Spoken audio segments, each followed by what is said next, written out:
اعوذ باللہ من الشیطان الرجیم بسم اللہ الرحمن الرحیم۔ السلام علیکم ویورز، چائلڈ ایجوکیشن میں خوش آمدید۔ آج کی ہماری ویڈیو سورۃ الانفال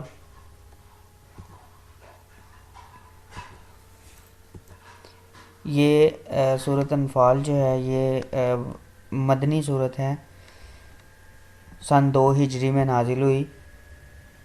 اس صورت کا جو نمبر ہے 8 ترتیب سعودی کے لحاظ سے جو ہم قرآن پاک میں دیکھتے ہیں تو اس صورت کا صورت نمبر 8 ہے۔ یہ پارہ نمبر 9 سے شروع ہوتی ہے اور پارہ نمبر 10 تک جاتی ہے، یعنی کہ پارہ نمبر 9 کی آخری صورت ہے اور پارہ نمبر 10 تک اس کا اختتام ہوتا ہے۔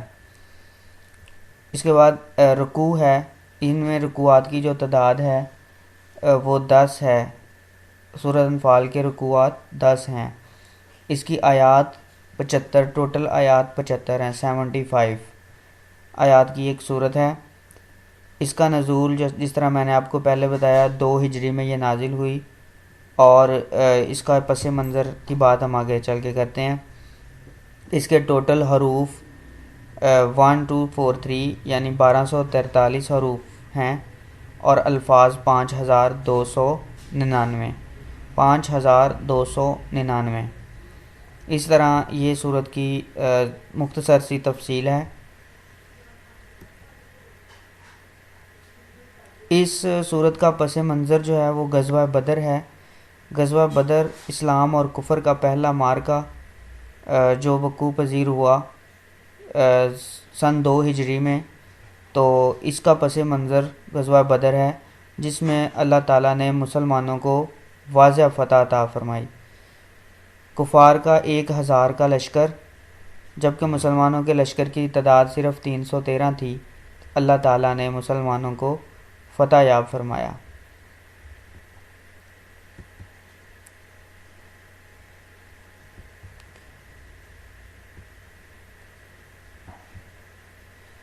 اس صورت کے اہم نکات یعنی اس کے اندر جو چیزیں بیان ہوئی ہیں وہ مختصر طور پہ ہم آپ کے گوش گزار کرتے ہیں۔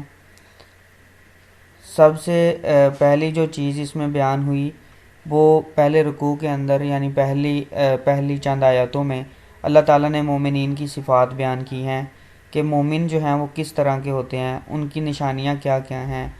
اللہ تعالیٰ فرماتے ہیں کہ مومن وہ ہیں جب ان پر اللہ کی آیتیں پڑھی جاتی ہیں تو وہ ان کے دل ڈر جاتے ہیں اور وہ اپنے اللہ پر توکل کرتے ہیں، اور جو نماز پڑھتے ہیں، جو زکوٰۃ دیتے ہیں، یہ مومنوں کی چند صفات ہیں جو اس صورت کے اندر بیان کی گئی ہیں، اور مومنوں کی نشانیاں بیان کی گئی ہیں۔ دوسرے نمبر پہ اللہ تعالیٰ نے اس میں فتح کی تائید اور نصرت جو اللہ تعالیٰ نے مسلمانوں کی تھی اس کے بارے میں بیان فرمایا کہ کس طرح اللہ تعالیٰ نے فرشتوں کے ذریعے جو 1000 فرشتہ مردفین فرشتے تھے، ایک دوسرے کے پیچھے آنے والے، ان کے ذریعے اللہ تعالیٰ نے مسلمانوں کی مدد فرمائی۔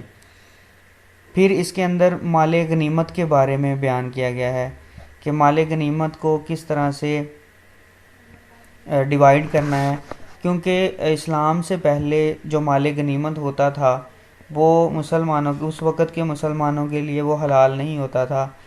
آسمان سے ایک آگ آتی تھی، اس کو ایک جگہ پہ ڈھیر کیا جاتا، آسمان سے ایک آگ آتی اور اس کو جلا کے پھر وہ آسمان کی طرف چلے جاتی۔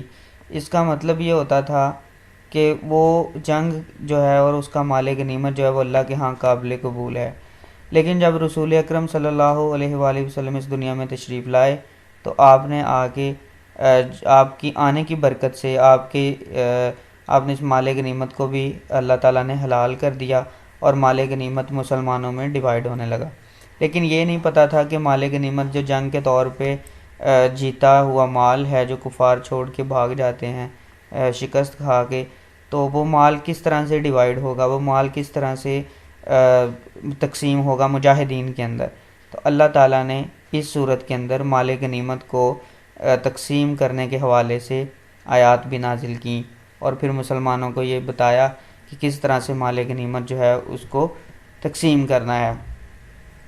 اس کے بعد اس میں قانون جنگ و صلح ہیں، یعنی جنگ اور صلح کے جو قانون ہیں وہ اللہ تعالیٰ نے بیان فرمائے، اور جنگ کس طرح سے ہو، جنگ کے اندر مسلمانوں کا رد عمل کیا ہونا چاہیے، اور اللہ تعالیٰ نے مسلمانوں کو یہ بھی اس میں یہ بھی بتایا، حکم دیا کہ وہ جنگ کی صورت میں پیٹھ پھیر کر نہ بھاگیں، اور اس کے علاوہ چند اور چیزیں ہیں، چند چیزیں ایسی ہیں جس میں مسلمان واپس پھر سکتے ہیں، یعنی ایک تو وہ اپنی جماعت میں ملنا چاہیں تو وہ واپس پھر سکتے ہیں، واپس آ سکتے ہیں، اور دوسرا یہ کہ وہ مسلمان جو ہیں اگر وہ کوئی پیچھے رہ گیا ہے، کوئی جنگی چال کے طور پہ آپ پیچھے سے آنا چاہیں تو وہ آپ پیچھے سے آ سکتے ہیں۔ ان دو صورتحال کے علاوہ میدان جنگ سے پیٹھ پھیر کر بھاگنا کبیرہ گناہ ہے، اور یہ گناہ کا مرتکب مسلمان نہیں ہو سکتا، اس لیے اللہ تعالیٰ نے مسلمانوں کو منع فرمایا ہے۔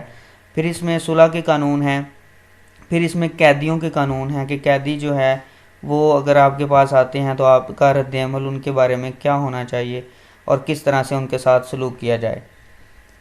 پھر اس کے بعد جو ہے قیدیوں کے بارے میں اللہ تعالیٰ نے فرمایا کس طرح سے جنگ بدر کے قیدیوں کے ساتھ رسول اکرم صلی اللہ علیہ وسلم نے کیا سلوک کیا تھا۔ وہ یہ تھا کہ ان سے فدیہ لیا گیا اور ان کو جو ہے نا وہ چھوڑ دیا گیا، لیکن اللہ تعالیٰ نے فرمایا کہ اے نبی آپ کو چاہیے تھا کہ آپ ان کا خون بہاتے، یعنی ان کو قتل کر دیتے تاکہ یہ فتنہ جو ہے یہ ختم ہوتا۔ اور بعد میں اس میں اسلامی ریاست کی دستوری قانون کی کچھ دفعات ہیں وہ اس میں بیان کی گئی ہیں۔ چونکہ مدنی صورت ہے تو مدنی صورتوں کے اندر اللہ تعالیٰ نے موسٹلی یہ بیان کیا ہے کہ جو قانون ہیں وہ بیان کیے ہیں، جو مسلمانوں کے معاشرے کی اصلاح کے لیے جو دستاویزات ہیں وہ اللہ تعالیٰ نے اس میں دستور اتارے ہیں، قانون بنائے ہیں تاکہ اسلامی ایک فلاحی ریاست قائم ہو سکے۔ اس کے بعد اخلاقی خامیوں کی نشاندہی کی گئی ہے جو مسلمانوں کے اندر یا اجتماعی طور پہ کچھ تھوڑی بہت خامیاں آ جاتی ہیں انسانیت کے ناطے، انسان ہونے کے ناطے، تو اللہ تعالیٰ نے اس کی نشاندہی فرمائی اور ان کی اصلاح کے لیے کچھ احکامات نازل کیے ہیں۔ تو یہ تھا مختصر سا تعارف سورۃ الانفال کا۔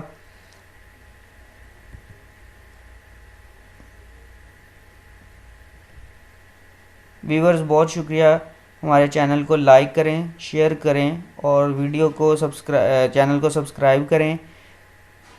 اس کے ساتھ ہی ملیں گے نئی ویڈیو کے ساتھ۔ اللہ حافظ۔